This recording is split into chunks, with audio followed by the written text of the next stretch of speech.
বেশি ভালো লাগে তো আজকে আমি এমনি পেঁয়াজ কালো জিরে ফোড়ন দিয়ে কাঁচা লঙ্কা চিড়ে বানাবো। তোমরা ভাবে বানিয়ে খেয়ে দেখো। কালো জিরে, পেঁয়াজ কুচি, লঙ্কা চিড়া ভাজা করে নিয়েছি। এবার চিচিঙ্গাগুলো দিয়ে দেবো।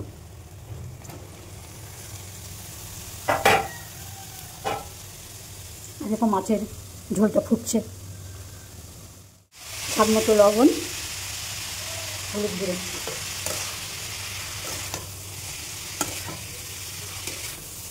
এটা খুব সুন্দর ফুটে গিয়েছে।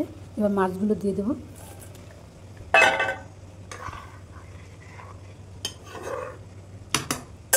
মাছের ঝোলটা হয়ে গিয়েছে। এবার উপর দিয়ে একটু ধনেপাতা দিয়ে দেবো।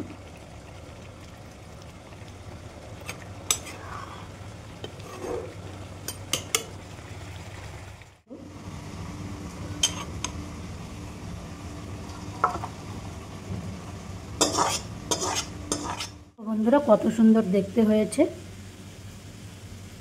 এদিকে টক ডালও হয়ে গিয়েছে।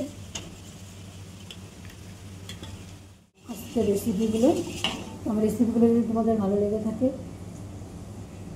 লাইক কমেন্ট শেয়ার করো। আমার চ্যানেলটিকে সাবস্ক্রাইব করে দিও। আর বন্ধুরা আমার একটু পাশে থেকে। ভিডিওটা এখানেই শেষ করছি। তোমরা ভালো থেকো, সুস্থ থেকো। দেখা হবে পরের একটা ভিডিওতে।